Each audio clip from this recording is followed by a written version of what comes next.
Guys, assalamualaikum warahmatullahi wabarakatuh. Welcome to my channel Sahabat Berhijrah, belajar hidup dari jalan cerita. Seperti biasa, kita bukan tempatnya dulu jalan-jalan ke Surabaya. Jangan lupa beli Strawberry Abu. Jumpa lagi dengan Anda Dalika. Terima kasih sudah mampir di channel aku.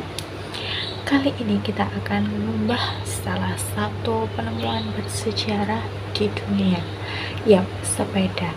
Siapa yang tidak tahu dengan benda yang satu ini? Bersepeda menjadi hobi yang sangat menyenangkan, bisa dibantu olahraga, bahkan meskipun hanya untuk keliling komplek rumah kita saja, ya kan? Tapi tahukah kalian sejak kapan sepeda itu ada dan siapa sih penemunya? Dan awalnya itu sepeda itu bagaimana? Apa tiba-tiba ada gitu? So, tidak usah berlama-lama, happy watching.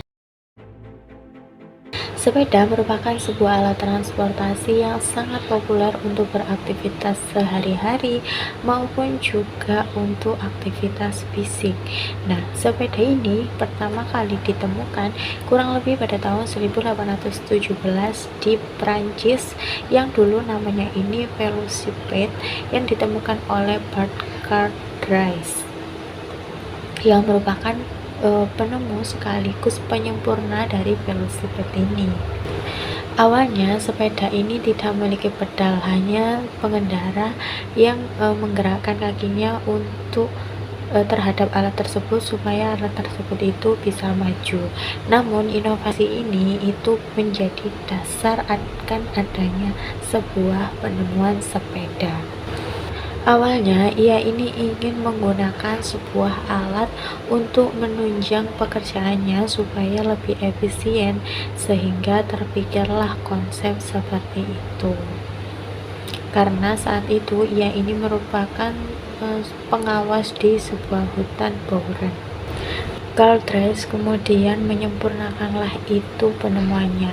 Kemudian ia pun melakukan perjalanan menggunakan sepeda yang sudah disempurnakan tadi itu dari kota Mannheim ke kota Schwingen-Relishaus, dan kemudian dari kedua kota tersebut itu menuju kota Baden. Nah, karena dirasa hal itu cukup unik dan masyarakat belum tahu hal tersebut, akhirnya banyak media pun yang meliputnya. Nah, karena pada saat itu media yang terkenal itu adalah koran, jadi Carl Dries dan juga penemuannya ini dimuat dalam sebuah koran Jerman. Nah, dari situlah Carl Dries kemudian menamai penemuannya itu yaitu sepeda Dryson. Namun sayangnya penemuan tersebut itu eksistensi tersebut tidak berlangsung lama, karena saat itu kemudian mulailah itu muncul inovasi-inovasi baru mengenai sepeda dengan merek-merek yang berbeda serta keunggulannya masing-masing. Hal ini membuat penemuan Carl Dries ini semakin tergeser. Kemudian pada tahun 1839,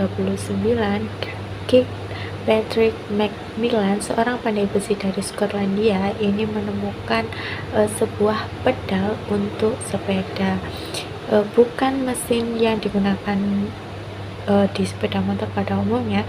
Jadi pedal ini lebih cara kerjanya itu lebih diaktifkan dengan naik turunkan gitu. Akhirnya dia pun juga berani untuk menghubungkan engkol tersebut atau pedal tersebut ini dengan kayu atau setang gitu. Hingga kemudian ini pun disempurnakan lagi oleh penemu dari Prancis yang bernama Ernest Michel pada tahun 1855 dengan menambahkan beban terhadap engkol tersebut supaya sepeda ini semakin stabil. Makin sempurna lagi setelah penemu Prancis lainnya yang bernama Pierre Lillman ini menemukan sebuah besi yang melingkar di sekitar roda yang kita sebut ini sebagai pelek. Nah, Lillman juga menemukan gagasannya untuk membuat roda bagian depan sepeda ini lebih besar daripada roda bagian belakang. Namun kemajuan paling signifikan itu telah ditemukan seperti baja yang berlubang, kemudian penyambungan besi, bahkan juga penemuan karet sebagai ban sepeda. Namun dalam hal ini kenyamanan atau safety itu masih belum ditemukan atau semacam bar dan sebagainya. Hal ini membuat sepeda itu masih kasar penggunaannya karena belum adanya bar. Nah, bahkan orang pada zaman itu menjuluki sepeda Lelman ini sebagai sepeda penggoyang tulang. Sehingga tidak heran pada era 1880-an, perempuan dan anak-anak ini lebih nyaman untuk menggunakan sepeda dengan roda 2 atau roda 3 pada zaman itu. Nah, kemudian sepeda roda 2 ini kembali marak lagi ketika James Stirling itu mendirikan sebuah pabrik sepeda di Inggris kurang lebih pada tahun 1885. Ditambah lagi pada tahun 1888-nya, John Dunlop ini berhasil menemukan teknologi ban angin. John Starley yang menggabungkan bentuk awal velocipede yang kedua roda antara depan dan belakang sama ini dengan pedal dan rantai, ini kemudian bekerja sama dengan John Dunlop yang menemukan teknik ban angin tersebut, sehingga ban yang awalnya itu berbentuk kayu ini jadi ban karet gitu, jadi ini lebih memudahkan lah. Inovasi mereka ini kemudian menjadi standarisasi pabrik sepeda pada tahun 1890-an. Di Indonesia sendiri, sepeda muncul pertama kali di Batavia pada tahun 1890-an. Pada waktu itu sepeda dengan merek Rover ini seharga 500 gulden pada saat itu. Kalau di tahun 2020 itu harganya setara dengan 4 jutaan. Hal ini membuat bangga lah itu siapapun yang memilikinya.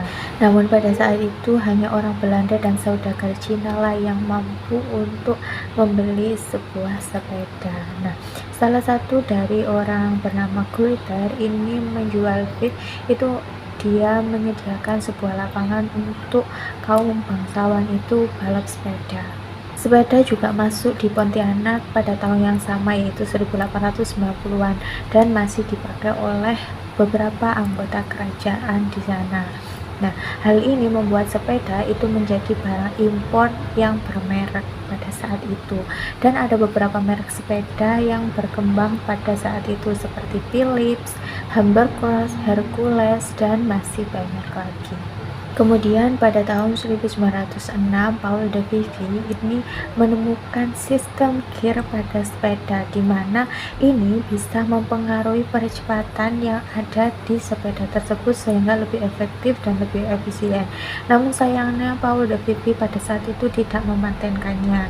Nah, pada tahun 1960-an, kepopuleran sepeda ini semakin meningkat setelah orang Amerika ini berhasil memproduksi sepeda pada tahun tersebut. Penemuan lainnya yaitu seperti penambahan rem, kemudian gear yang bisa diganti-ganti, kemudian stang sepeda yang bisa digerakkan. Ini semakin membuat berjuta-juta orang ini tertarik untuk menggunakan alat transportasi yang satu ini. Bahkan di Batavia itu terdapat 70.000 lebih pengguna sepeda pada saat itu. Salah satu merek sepeda yang sangat legend pada tahun itu yaitu Butterfly, ada juga Pony, itu menjadi sepeda yang sangat amat populer pada saat itu. Namun merek tersebut bukan berasal dari Amerika, melainkan produk buatan Cina ataupun Tiongkok. Hal ini lebih diminati masyarakat kala itu karena sepeda ini pertama lebih ringan digunakan, kemudian ukurannya yang kecil, ini cocok banget dipakai untuk orang-orang di Asia. Selain merek-merek sepeda saat itu, sepeda Jengki itu menjadi salah satu sepeda yang bisa dibilang antik dan diminati oleh banyak orang saat itu. Selain sepeda Jengki, muncul pula inovasi sepeda balap, sehingga hal ini membuat sepeda tersebut banyak digemari, bahkan pemerintah juga membiayai kejuaraan lomba balap sepeda pada waktu itu. Dan lomba balap sepeda ini pertama kali dilakukan di Semarang. Akan tetapi sayangnya perlombaan tersebut sempat berhenti ketika pada masa pemerintahan Jepang saat itu. Jadi ketika penjajahan Jepang itu lomba balap sepeda itu sempat diberhentikan. Nah, mulai aktif kembali itu setelah Indonesia meraih kemerdekaan.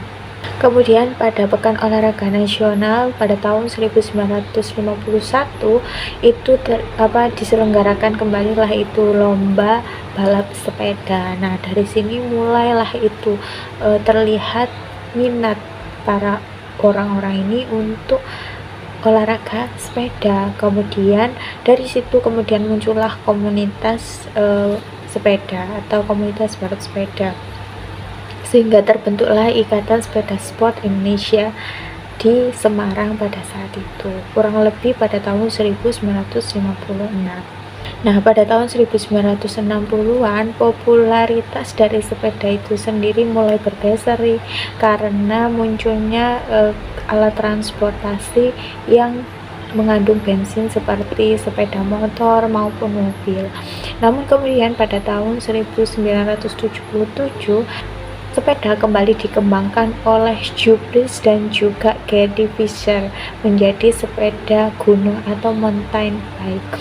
Nah, di sini mulailah itu sepeda kembali dinikmati oleh beberapa kalangan dan muncul lagi berbagai inovasi sepeda, mulai dari sepeda anak, sepeda lipat, kemudian sepeda komuter, dan masih banyak lagi, sehingga sepeda tak kenal mati sampai saat ini. Pada pertengahan abad 20, sepeda yang semakin digandrungi oleh berbagai kalangan, karena kalau dulu kan sepeda itu hanya orang tertentu saja, jadi menengah ke atas. Namun pada pertengahan abad 20, dengan harganya yang mulai terjangkau, semua orang dapat menikmati akses dari sepeda itu sendiri.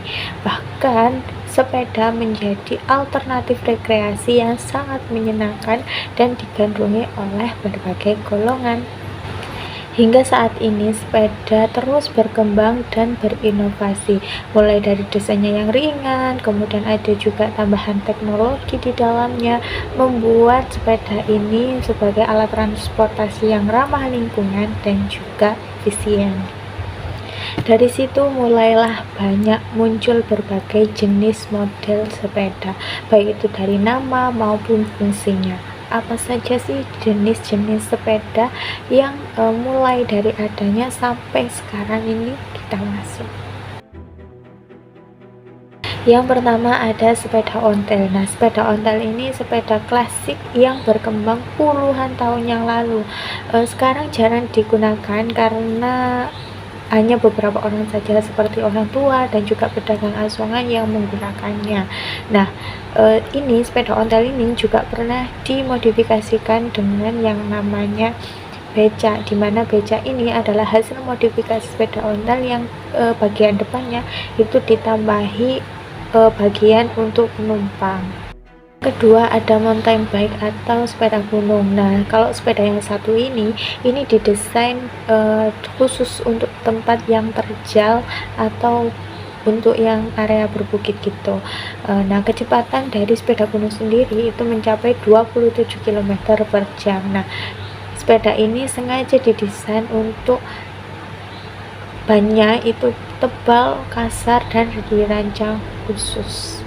Yang ketiga ada sepeda jalan raya. Nah, sepeda ini selain ringan itu banyak juga halus, dan hal ini untuk mengurangi gesekan di jalan. Nah, kecepatannya ini mencapai 27 km per jam. Kemudian yang keempat ada sepeda BMX. Nah, kalau sepeda yang satu ini sengaja didesain untuk mereka yang biasanya ikut dalam komunitas balap sepeda. Nah, ini biasanya digunakan di suatu konteks atau atraksi. Biasanya sepeda ini memang didesain untuk sebuah perlombaan sepeda. Ada city bike atau sepeda kota. Nah, sepeda ini biasanya terdapat boncengan dan juga keranjang, dan biasanya ini memang didesain ringan dan juga cocok dipakai di jalan yang baik seperti di perkotaan. Namun seiring berkembangnya zaman, kayaknya meskipun di pedesaan itu juga orang kerap kali menggunakan sepeda yang satu ini sih. Kemudian selainnya ada sepeda mini. Nah, seperti namanya yang mini, sepeda ini biasanya berbentuk agak kecil karena memang sengaja didesain untuk para anak-anak. Nah, sepeda ini biasanya juga terdapat roda tambahan seperti roda 3 di bagian belakangnya, namun ini biasanya juga bisa dilepas pasang gitu. Selanjutnya ada sepeda lipat. Nah, kalau sepeda lipat ini apa sih? Jadi sepeda lipat ini itu sepedanya bisa dilipat benar, kerangkanya itu bisa dilipat dalam hitungan menit saja, dan ini bisa dibawa kemana-mana. Nah, kalau mau pengen bepergian, pengen bawa sepeda lipat cocok sih. Kemudian ada sepeda listrik. Nah, kalau sepeda listrik ini biasanya menggunakan baterai yang bisa diisi ulang dengan cara dicas. Nah, ini juga bisa dipakai menempuh jarak jauh sebagai pengganti sepeda motor, namun masih dalam batasnya. Kalau sepeda listrik ini itu ukurannya agak lebih kecil daripada sepeda motor. Kemudian ada juga yang namanya sepeda gandeng. Nah, ini gimana konsepnya? Nah, kalau sepeda gandeng ini biasanya digunakan oleh beberapa orang, lebih dari 1 atau 2 orang. Nah, ini biasanya mau dipakai untuk family time, ini bagus banget. Kemudian ada juga sepeda statis. Nah, kalau sepeda yang satu ini itu sesuai namanya yang statis, jadi tidak bisa berpindah, dan ini biasanya berada di dalam ruangan untuk olahraga. Nah, jadi itu berbagai macam jenis sepeda. Nah, selain yang aku sebutkan ini tentu banyak sekali ya teman-teman macam-macam dari sepeda itu sendiri. Menurut kalian selain yang aku paparkan tadi, apalagi ya jenis-jenis sepeda lainnya? Bisa tulis di kolom komentar di bawah. Oke teman-teman, itu tadi sedikit kisah mengenai perjalanan dari sejarah sepeda. Siapa nih yang suka sekali bersepeda? Nah, ternyata sepeda sendiri itu juga banyak sekali yang manfaatnya. Selain menambah kesehatan fisik, juga bisa dibuat untuk sarana rekreasi tanpa harus menguras kantong yang terlalu dalam. Terima kasih teman-teman, mohon maaf bila ada kekurangan, semoga bermanfaat. Terima kasih yang sudah nonton dari awal hingga akhir. Mohon maaf bila ada kekurangan, jangan lupa like, comment, dan subscribe-nya. Wassalamualaikum warahmatullahi wabarakatuh. Bye.